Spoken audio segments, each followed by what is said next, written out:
muri penalty habaho kunganya ndamurusha penalty ziraguhumagije kabisa oya ndigewe ngenda murusha nuko naje banunguye bro ongera imyitozo ntabwo yansi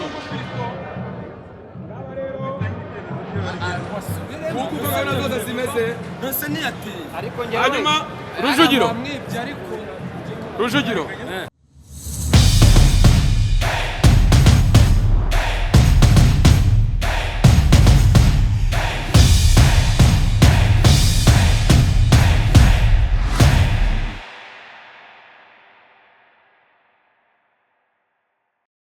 La Gloire Trading Limited yo ntikwereka inkongoro gusa ahubwo ikwereka abo yareze uzarebaho amakaro yayo yubatse ubwiza bwaho buzakwereka ikinyuranyo ni mu gihe kandi nihagarariye Goodwill yo mu Bushinwa na Somani yo mu Buhinde ibihangange byahegitse izindi nganda zikishakisha inyubako zanyu rero nimuziha agaciro mwubakisha amakaro ya La Gloire Trading Limited akomeye adacuya indahangarwa mu guhangana n'ubukonje humidité dusanga mu gakiriro ka Gisozi cyangwa munsi yo kwa Rwahama imbere y'ishuri Remera Catholique. La Gloire Trading Limited, good tiles, good price.